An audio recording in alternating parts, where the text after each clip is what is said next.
guys, welcome to the first live stream at Bomb Money. Great question. There's some big plans we have involving lending and borrowing and how we can, use Bomb as collateral to borrow other assets or, for users to be able to deposit, certain cryptos that they might not be wanting to sell because they, believe in them long term. So being able to deposit that and use that as collateral to borrow Bomb to start, getting involved in the Bomb protocol is, something that we're going to be doing. It's something that we could implement ourselves, but I think with this, there's big benefits to working with an already established lending borrowing protocol. So something major that we didn't announce yet, so I don't want to get too in depth into it, but we're going to have a lot of new ways to get involved with some of these other bigger protocols on BSC. And that's going to be kicking in very, very soon. So there's probably not as much need to do that ourselves. And again, there's a lot of advantages to doing it with an established protocol that already has a ton of users. So, if everything falls through, we can definitely do it ourselves. The liquidity available wouldn't be as high as if we do it with somebody else, and we wouldn't get all those extra users from another platform. So, I'm confident that we'll be able to get that set up with another protocol. So rest assured that lending Bomb is coming in the very near future. Exciting roadmap ahead. What is the milestone that you and your team want to achieve first? I think we've already achieved a lot of pretty great milestones that we achieved a lot faster than we had expected. In terms of what's next, definitely the BTC single stake is something that, we've been working on for quite a while, and we really want to get that out and, move on to being able to talk about other things and delivering other aspects of our roadmap, both our public roadmap and internal roadmap.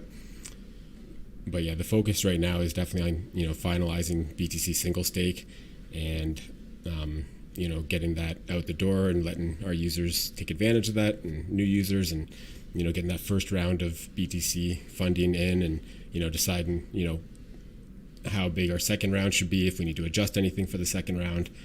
But besides the BTC single stake, the other items that were mentioned, not this announcement, but the previous about easier user interface, there's 3 or 4 things that were mentioned in that haven't happened yet. So huge priority is just to get those things done and make everything a lot easier to use and, just be able to target a lot more users, not just the TOOM experts, and also just to funnel users into the right places, right? Like to have somebody visit our website and then start asking questions about B shares and, there's a lot to understand before someone should be getting involved in those things. So I just think that the current website's not really pointing people in the right direction.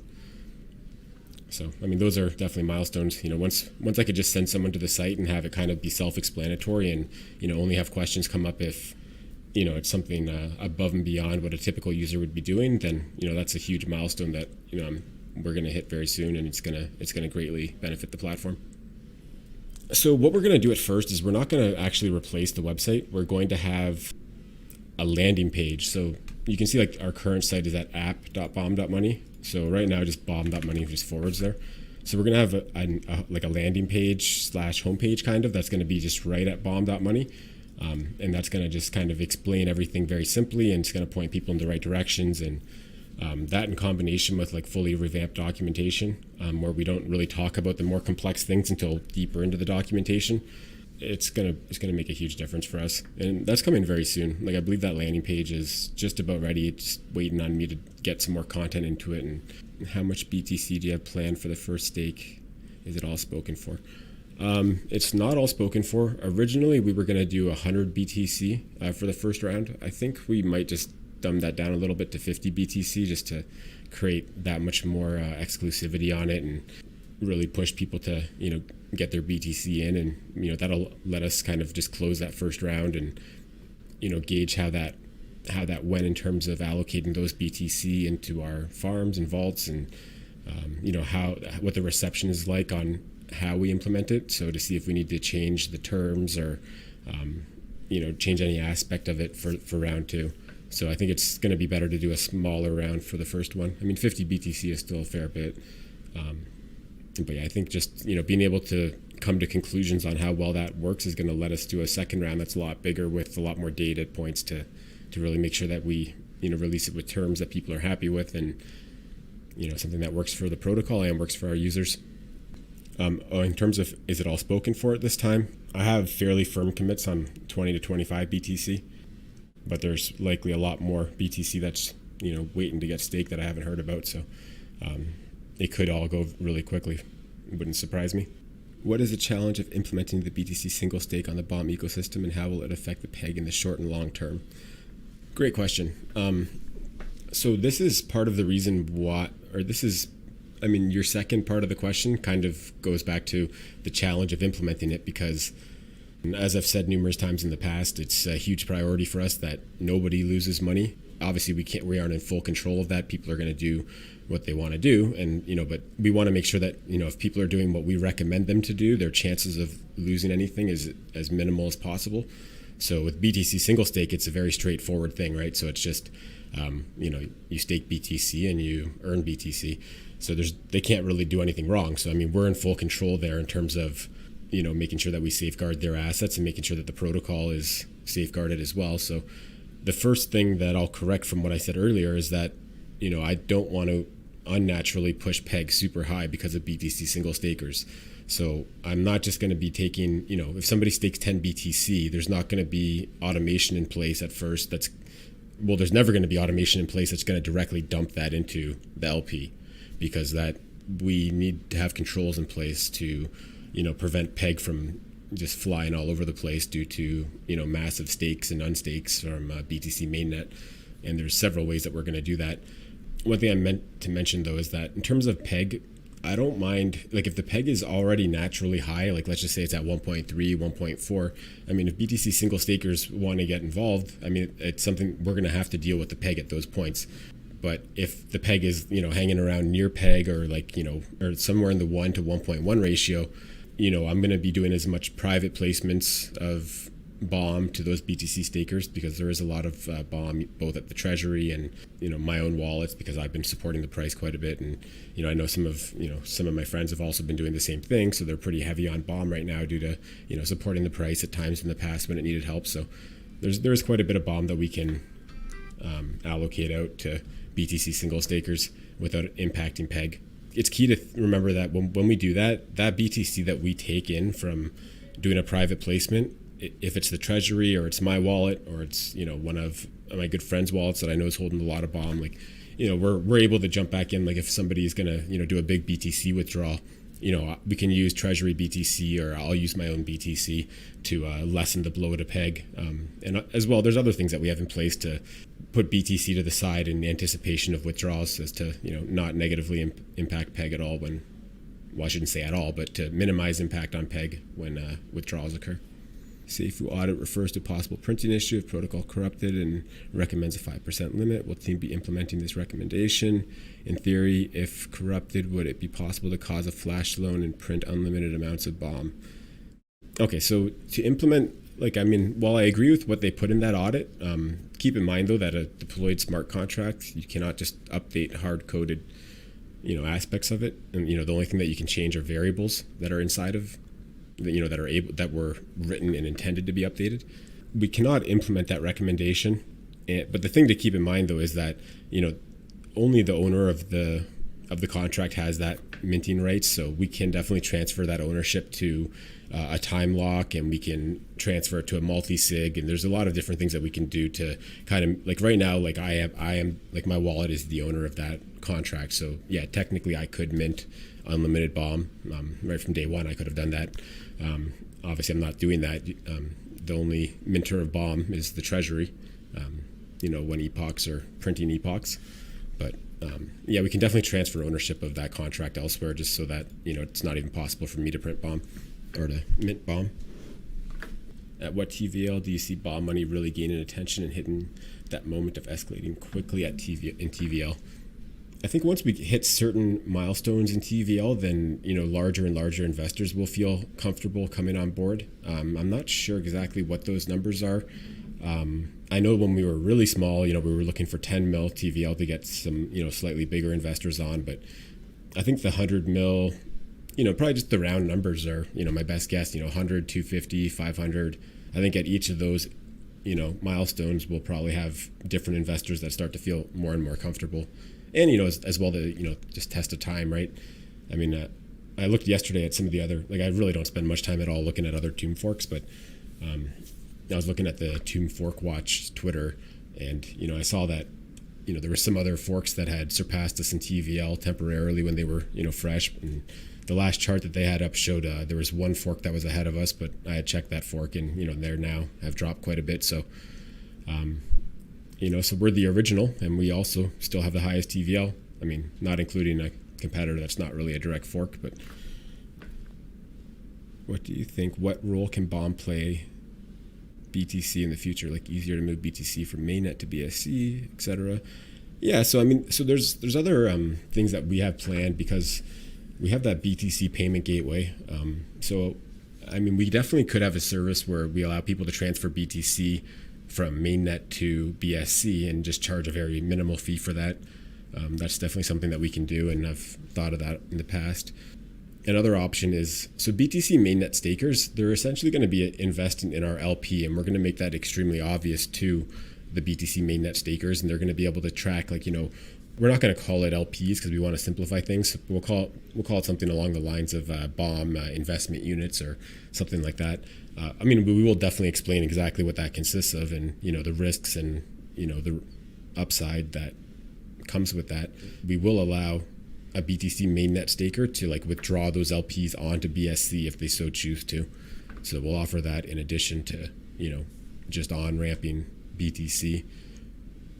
And I mean, who knows what else we can we'll think of in the future that might be a value add for BTC mainnet holders. What are your plans with your massive BOM stack? Is your goal to be able to distribute into the LP eventually when the market can support it? Have you considered burning it?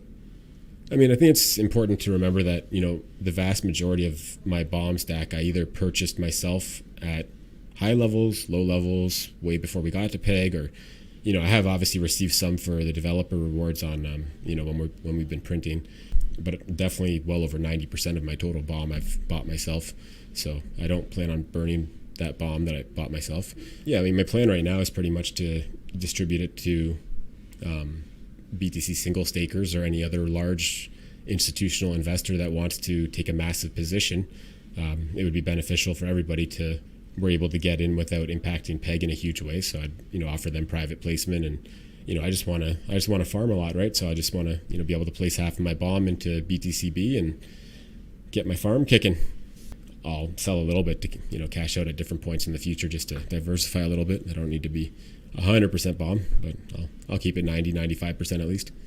What do you think about B-Bond single stake? Is it possible to implement? What kind of effect will it have on the protocol?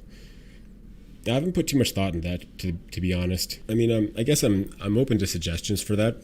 We do have a lot in the works right now, so it'd be something that wouldn't be implemented right away if we got the right idea. But yeah, I mean, if anybody has any interesting ideas on that or sees how, maybe another protocol implemented that and thinks it would work for us, I'd definitely be willing to look at that and see if it makes sense for us to do that. Once PEG is well above 1 and the boardroom is printing additional BOM tokens, how will you manage inflation so as not to affect the PEG when there are many more BOM tokens? That question just boils down to how the protocol works, right? Like it's, the reason that we're above PEG is because there's more demand than there is supply, so that's why we're printing. The way that we manage inflation is by only printing when there's enough demand. That's basically just the whole concept of the protocol. Love the project and team. Thank you. Great to see things remain stable during a wobbly time for most cryptos. Had a question regarding B-share price appreciation. Given the auto compounding options now offering sell pressure, do you think we will see a more gradual price increase as we hit retained PEG rather than the crazy gains it saw prior to the auto compounding?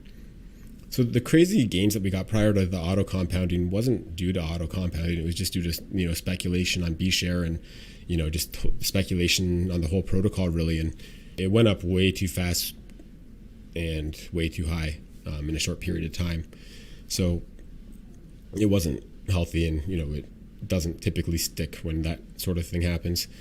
I definitely see B-shares appreciating in value as we're printing more consistently, and once we have, all these improvements in place that I've been talking about, we're going to be able to onboard a lot more users every day. So it's, the sell pressure that we get naturally on BOM from people reinvesting or taking profits. We should be able to eat that with our, massive amount of new users and new funds, popping on the platform. Yeah, I think we'll be printing a lot more consistently, and I feel B share is going to, definitely be able to appreciate and value and, more than counter the self effects from the auto compounder.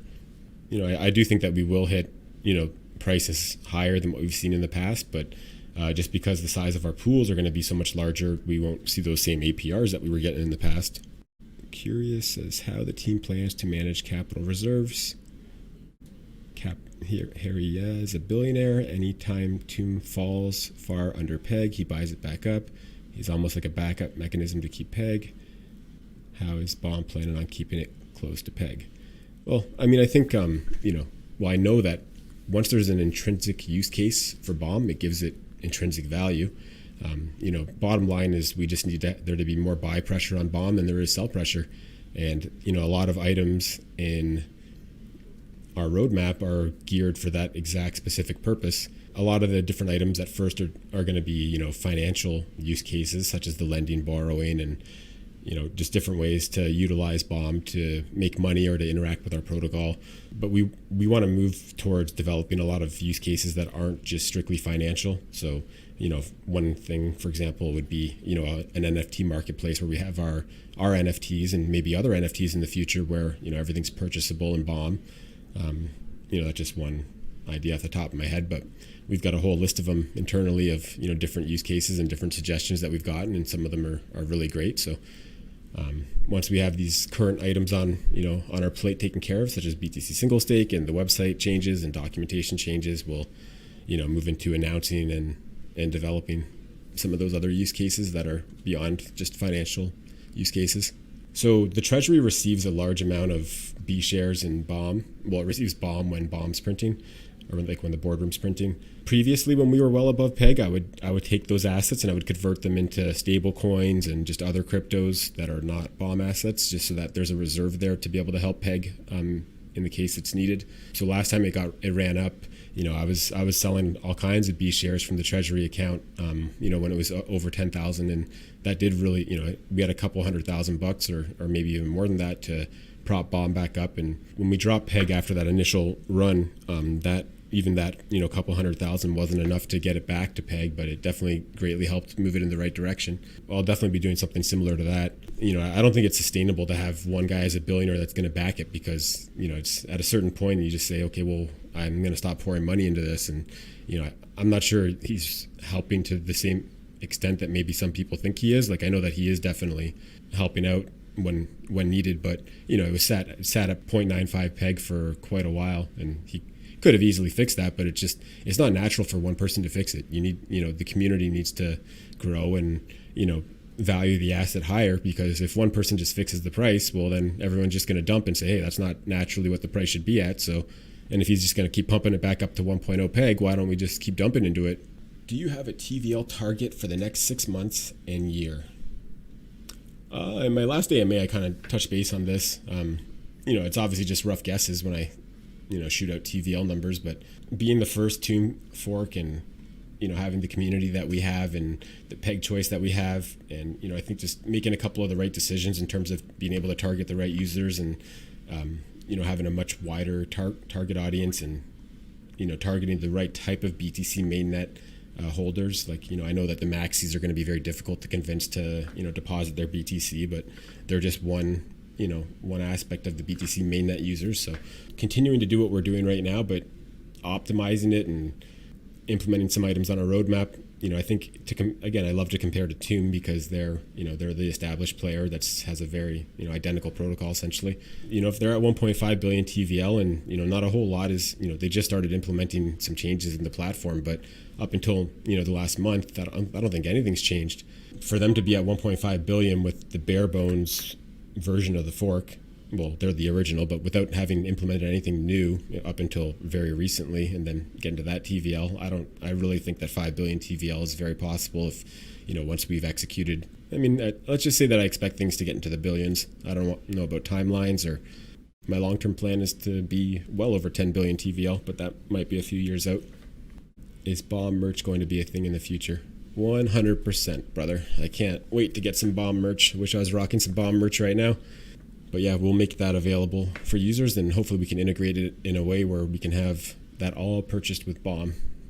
When you create the Bomb blockchain, have you considered what type of chain it will be? Do you have any targets you want to fork and build off? Good question. It's a little bit early to answer that sort of thing, but I can say that I've played around extensively in the past with a fork of Ethereum, like an EVM-based chain, and had a lot of fun doing that and got really comfortable with it. And it makes a lot of sense to do something EVM compatible. So that likely will be the route that we go, something that's proof of stake and, very similar to the other chains out there, like, the Phantoms. And I do have experience in that. I ran OneCoin chain for a little while. I really like the Polkadot framework that they use. So I'm not sure how familiar you guys are with Polkadot. Polkadot in development, they realized that, a large percentage of their code could be used by other chains. So they kind of split off the core functionality and made that a framework, and then put the Polkadot specific stuff separate from that, so that anybody can now take this framework and kind of build a blockchain exactly how they want it to function, but with this unbelievably solid core. So the framework is called Substrate, and it has some things built into it that just makes any fork of Ethereum look kind of outdated. Like, for example, having runtime updates that you can actually process as a transaction on the network. It's like, things like, having to have every single node operator update their software, or else you end up having, forks of your chain because not everybody updated. Like, that's like a thing of the past when you're using Substrate, because you can just implement that as a transaction. And, that's something that like an admin user can do it first, but they have, different governance systems in place that you can implement so that that's something that's voted on. So, everybody's happy about changes before they get implemented. And yeah, like I really enjoyed working with Substrate, but it's a challenge to make that EVM compatible. So like all these smart contracts wouldn't run natively on it. So that definitely introduces a challenge. Although I know that there's one blockchain, I think it's Moonbeam or Moonriver, Moon something. They are fully EVM compatible, and they're based on Substrate. So it's definitely something that can be done. What is the current marketing being done, and what are the next plan to reach out to more users? So right now we have a couple different things running. We're still running our Google ads. We have banner ads that are running on numerous different specific sites that we wanted to target.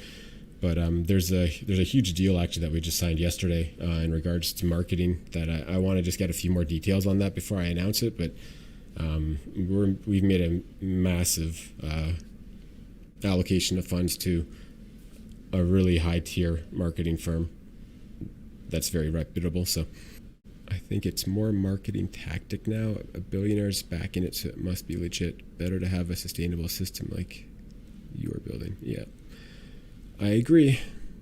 Bitcoin is a superior asset to FTM. It's definitely different. It's definitely, in the eyes of the beholder and what you're looking for in an asset. Like, in terms of pure upside, I would say FTM, has more potential upside. But, again, back to what I said in my AMA, if you're looking, like a typical investor, and your number one goal should be to not lose money, and to be able to generate a high yield with that safety net, something that I think is unparalleled and something that only we can offer. And being, having our main investment vehicle being a BTC LP that we are paying a very high yield on, that yield's going to go up very soon once, B shares appreciate in value. It's in that regard, I definitely agree. But yeah, it's all about what people are looking for. What about marketing? I already touched base on that. Can't wait to wear Bomb merch on a plane. Yeah, that's gonna be fun. Make sure you record it. Where are you and your physical team located? I'm in Canada. So right now I'm in Waterloo, Ontario in Canada. I'm lived most of my life in Toronto though. A lot of the team is in Canada, but a lot of the team's also spread out throughout the world. So we have a lot in the US and we have some overseas, and we're still kind of ironing out like who's the real core team. So I mean, it's hard to say like where's the core team located. It's kind of located all over. So once we reach PEG, B shares start printing. Would you advise to get in on the B share LP2, or is that bad for protocol? So when we reach PEG, Bomb get printed, not B shares. B shares are, emitted linear over 12 months and only to our 2 farms.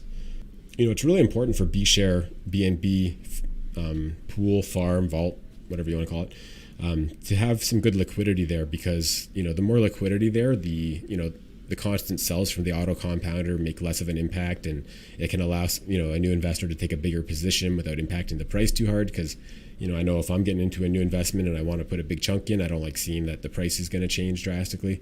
So it's really important to have good liquidity there, and that's why it pays as well as it pays, because BOM provides you that insane safety of BTC. The boardroom pays insane APRs when we're printing. So the B share LP is like kind of a happy medium where it's more risky than the BOM LP, but it yields rewards 24 hours a day regardless of any other factors. So it's safer than the boardroom in terms of it's always paying. I mean, it's nice to have a mix between them. Like, I'm a more active kind of guy when it comes to trading, so like I'll switch between what I'm in. If I see B share prices are low, I might exit some of my B share LP and use some of that BNB to buy some B shares. It really just depends on what you want to do and how active you want to be and how much risk you want to take. Thanks, Aaron. Love the project and the auto vaults. Building my BTC. You bet, brother. Doing the same thing. Any thoughts on Ohm and its forks collapsing? I never really got too into Ohm forks or even Ohm in the first place. Is there any limit to which BOM can go over peg? Nope. It can go as high over peg as market allows it, right? Like if we had $100 million of buy pressure on BOM right now, the peg would go to like 20 or something stupid. And, you can see that from, our forks of us, or forks of Tomb, where, a lot of the forks, they set their parameters really weird, or they didn't have like the, we had Genesis pools, then we had a BOM farming pool, and then finally we started our B share rewarding pools. The main way that you want to seed your main token into the ecosystem or into the hands of your users. So we had that running for like a week or something before we started our B share farms. So I mean, if a fork doesn't implement that middle farm, you really don't have a lot of your main token out there, and that's why some of them, we didn't struggle, but it took us a little while to reach peg for the first time. And that's because Bitcoin was at 55,000 at the time, so BOM needed to be 550 or whatever, and we had 140 to 170,000 tokens out there. So we needed $750,000 of buying on BOM for us to get to peg. Where I guess maybe other forks had seen that we weren't instantly at peg, so they decided to not have as many tokens out there. So is BOM going to have its own marketplace, NFT marketplace? We kind of have to if we're going to sell, if we're going to offer NFTs for BOM. I'm not sure that we could do that on any other marketplace. The thing that I love about crypto, though, is that there's just so many great examples of everything that you could want to do. Or, in addition to that, there's tutorials and guides and all these different things. So for someone like myself that's a quick learner that maybe hasn't done that specific thing in the past, usually I can find a good candidate for a fork and figure out exactly what needs to be manipulated in order to get it to work how I want it to work. So we will have our own marketplace so that we can offer the NFTs strictly for purchase with BOM. The tilt you made to reward more B shares to the BOM BTCB BOM LP, is that still in place? Are you happy with how you currently have rewards allocated between the farms? So I think that at the time that change was made, it definitely really helped because there wasn't enough interest in the BOM BTCB farm. So I was definitely happy with the results of that. It was adjusted afterwards very slightly back towards the direction that it was in previously, and that's still in place right now. I think right now I don't think any adjustment is required on that. It's really important that we do have good liquidity in the B share BNB pool, just for reasons that I mentioned earlier. So what are your thoughts on something like single staking, possibly BOM? I have very in-depth plans regarding this. I'll announce that next Monday. People would be more interested in single staking BTCB. Well, I mean, single staking BTCB is not something that we're going to do on BSC because those people can just throw that into our auto vaults. It's something that we can have with our lending and borrowing protocol if we decide to launch that ourselves. Yeah, I mean, definitely if we launch a lending borrowing, aspect of BOM, we'll have BTCB as an option there for single staking, along with all the other major assets. What are some of the big things we can expect with the new website landing page? What you can expect is basically just something that explains the protocol in a way that anybody can understand.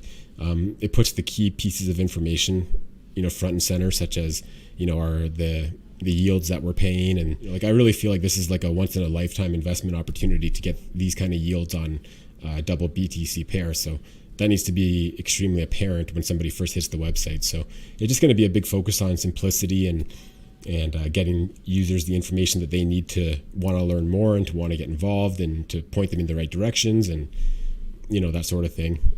As well, we're going to have teams, we're going to show all the members of our teams with pictures and LinkedIn profiles, and another a big focus is that I know that people, when they come into chat, they can kind of get the feel for that myself and the team are credible people and we've doxed and things of that nature. But we don't want people to have to go into chat, because I'm sure that for every person that comes into chat to ask us, there's probably 3 to 5 people that came to the website that just said, hey, I don't see the team, not interested, right? So it's critical for us to have all that information available without people having to kind of reach out and ask for it. When governments move to B-share bomb holders.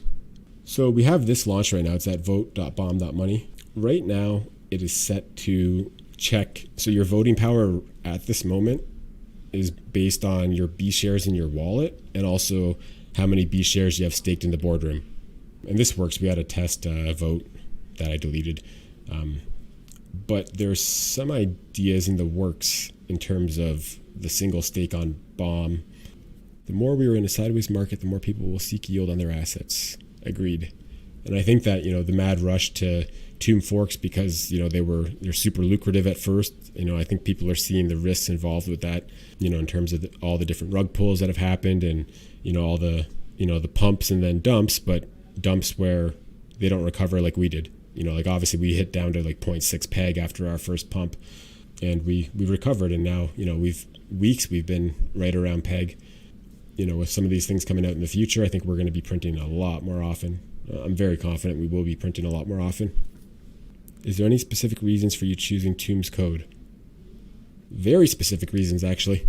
Again, I'm fairly new to crypto compared to a lot of other people, but I had heard a lot of horror stories about, algo coins, and, I'm big into finances and math and programming. So algo coins was naturally something that, kind of interested me once I had learned about it. And, I heard a lot of horror stories about, once they lose peg, they death spiral. And, I didn't really know any good examples of algorithmic coins that had really succeeded. So when I found Tomb, I wasn't really looking for an algo coin when I found Tomb. I was just kind of looking, playing around at Phantom and just seeing, where can I park my money and make the most with it. And, I just kind of skipped over Tomb when I saw it on Grim the first couple times I saw it, just because it was paying too much. Everything else that was paying that much was just a trash tier token in some kind of farm. And if you looked at the charts, you just see that, despite the fact that you're getting 4% a day, it's dropping by more than that every day. So without looking too deep into Tomb, I just kind of ignored it just because of how high the yields were at that time. But another day I just decided, hey, I'm going to take a look into this. And once I did, and I saw what it was about, and I saw the charts, and I said, hey, this looks pretty good. I'm going to get into this. And once I really started doing a lot of research on it, clearly this is working. I mean, they've proven it. They've, lasted the test of time, and it took a couple months for them to really get going. But, just based on the results that they were achieving, that's why I decided to use Tomb code. And like I said in my last AMA, I wanted to change as little as possible, because, if they have a working system, why change it? Then now you have unknowns, right? I wanted to choose the right peg choice, and I also didn't want a, $50,000 main token. So that's why I introduced the ratio. And those were some tough decisions to make, because there's a lot of complications that got introduced with having a ratio for peg.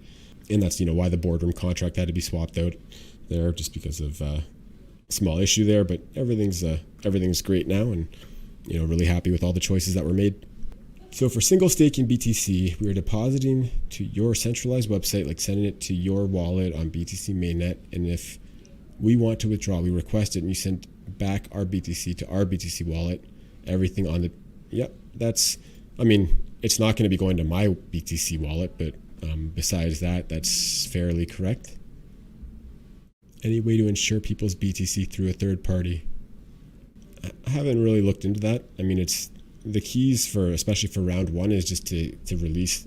To release a safe service.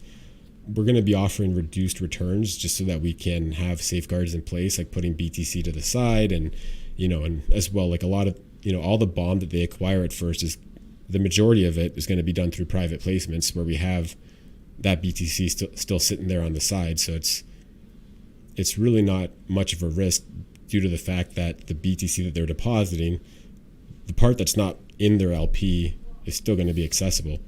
It's not like we're taking it and running away with it. So once we start doing larger amounts in the future where that's not going to always be the case and they're going to have to buy in the open market, and people dumping BOM would potentially cause them losses, we'll have to figure something else out at that point, and maybe we just limit how much BTC we're willing to take in, or we could just offer greatly reduced yields that are 100%, that we can guarantee safety on them, or we continue offering the high yields, but we just make it, we're just incredibly transparent about what they're actually invested in.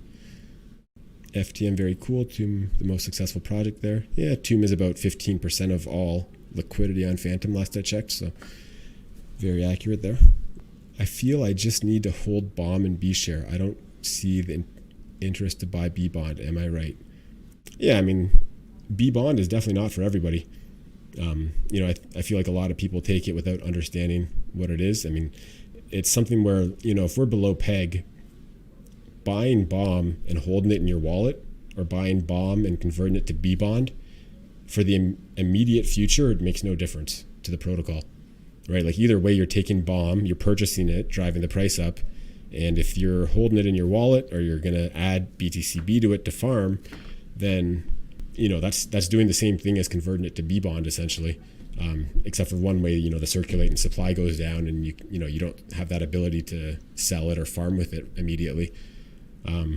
B bonds should really be taken for people that believe in the protocol long term, and they are they feel that the peg's going to go well above 1.1, and I feel like there's definitely going to be times in the future where that happens. So it's something that where you should take like a small percentage of your portfolio, if you're the type of person that I just described, and potentially hold on to some B bonds with that, and once we hit 1.3, 1.5 peg, and that's a great time to exit those for a juicy profit.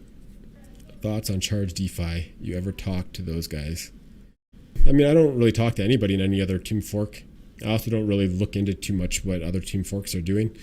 Charge DeFi is not really a true Tomb fork. They've changed quite a bit. I touched base in my AMA about some aspects of, it wasn't really directly targeting Charge DeFi, but, their rebase mechanic is something that I, went into a lot of depth on in my AMA, and I can kind of reiterate here. But, I'm really not a big fan of rebase mechanics to get back to peg, because as I said in the AMA, like, is that really getting back to peg if your holders all of a sudden don't have the same amount of tokens that they previously had? It's almost like cheating your way back to peg. It's like after a year goes by and you've rebased 15, 20, 100 times, whatever it might be, maybe that original 100 tokens you had is down to 5 now, right? Like, what kind of investment is that? When BOM's offering what I feel is a great long-term investment, I don't feel like rebases can be any factor in a good long-term investment. If you're constantly above peg to not need to rebase, then there is no need for the rebase mechanic. And if you're getting rebased all the time, it sounds like a pretty horrible long-term investment to me. To be successful long-term, does the protocol depend solely on onboarding new users, or will it depend on use cases as well? Is there an optimal number of users? Great question. Pretty much like everything that you said is beneficial to the protocol. Like with use cases that give BOM intrinsic value, if people have a reason to buy BOM, hold BOM, and do stuff with their BOM, then we could be printing all day. And if these people want to keep buying more and more BOM, we don't necessarily need new users. But I think every protocol, always wants to have more users, because it kind of lets all this successful things that you're doing happen at an exponentially faster and higher rate, kind of, right? So definitely we'll always be onboarding new users and making it as easy as possible for new users to come on board, and, marketing to get, put our protocol in front of as many eyes as possible. And, like I've said before, widening our target audience so that more and more people that see it would be able to get involved.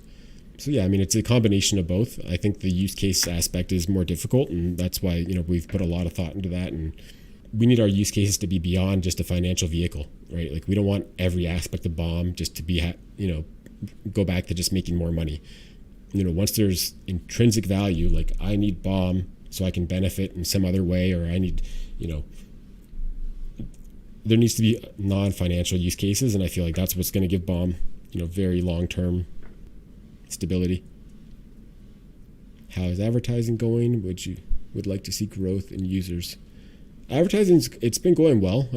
It's going to be kicked up many notches very soon, but again, there's not much reason to target users that aren't going to convert. That'd just be a waste of resources. So we've been kind of waiting for some of these web UI changes to be in place, and then we can kick some of our current campaigns up a couple notches. But we have a lot coming very, very soon with marketing that we spent a lot of money on. So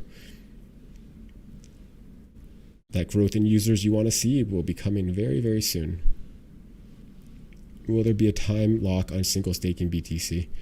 Again, this is all subject to change in future rounds, but the way that it's looking right now for the first round is that there's not going to be a forced lock on single stake BTC, but if you want to be eligible to get all of your rewards, they're going to have to stay in our system for 6 months. So like while you will have the ability to withdraw at any point, to get the full yield, you will have to have them there for 6 months. And again, that is even subject to change for the first round, but it's going to be something very close to that. The other option would be that when you initiate your staking position, you either go with flexible withdraw anytime, and that's going to pay a much lower yield, or you can select if you want to lock it in for 1 month, 3 months, 6 months, whatever you want to do, and then that's going to have the yields listed there so that you gain more yield when it's locked longer. What is the short-term goal, let's say 3 months from now? I mean, I've already mentioned a lot of our, what we're working on at the moment.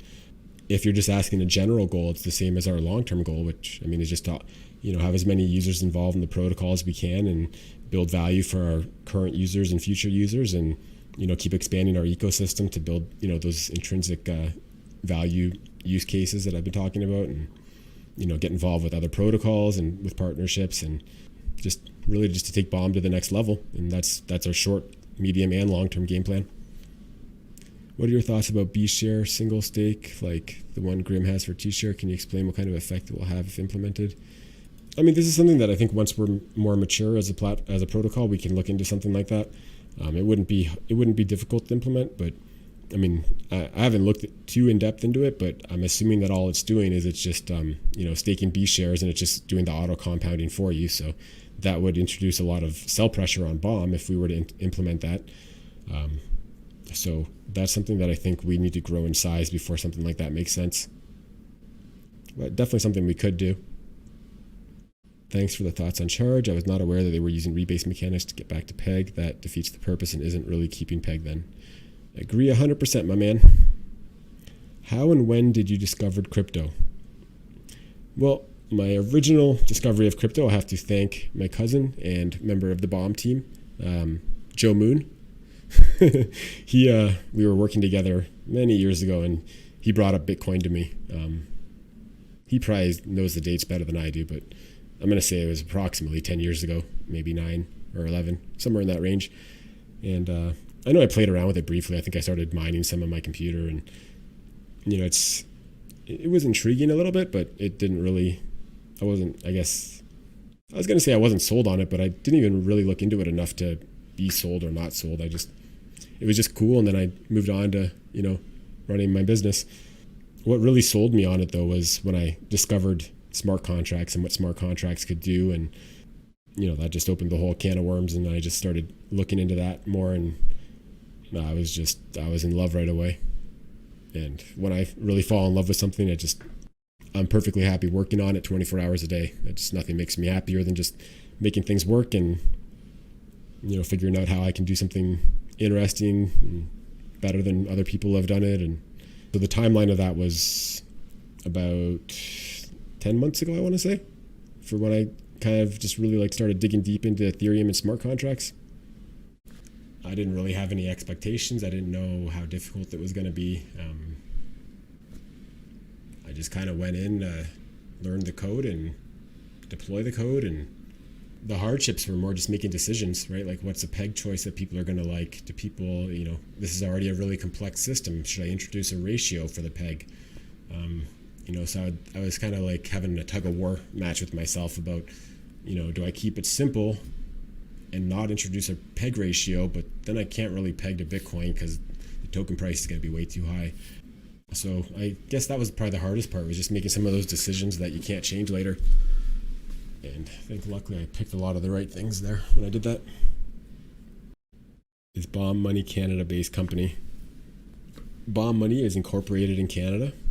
We will incorporate elsewhere and have lots of plans in the future to be beyond just Canada. But yeah, in the meantime, it's a Canadian company.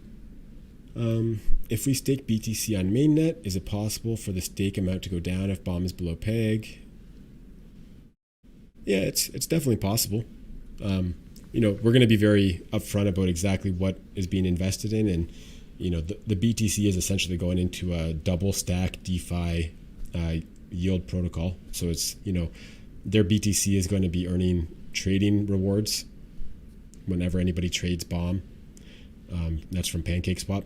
Their natural trading fees, and as well it's going to earn the rewards that our farms provide. With all the things that we have in the roadmap, and with the BTC single staking and everything else, I don't really feel that dropping well below peg is something that's likely to happen. But if we do drop below peg, those other incentives that they get by being in an LP can and should likely make up for any of that. And we've regained peg every time that we've lost it, so the chances of somebody entering at a high peg and losing money due to impermanent loss because BOM loses peg, I think that's a really minimal, it's not very unlikely for that to happen.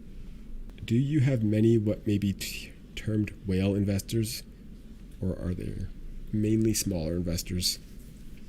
It's a very select few of individuals that I got in early that you could consider whales. I'm not sure really what everyone considers to be a whale, but as the protocol grows, those current whales are, I'm sure, going to be overtaken by much larger investors that come in once our TVL is higher. I guess there's a couple of whales, but it is mainly smaller investors for sure. All right, guys, thanks everybody for tuning in, and sorry if this wasn't as organized as maybe it should have been, but we'll get there for the next stream, and I hope to see you guys all Wednesday and as well on Monday for our announcement. All right, guys, enjoy the rest of your day and keep bombing.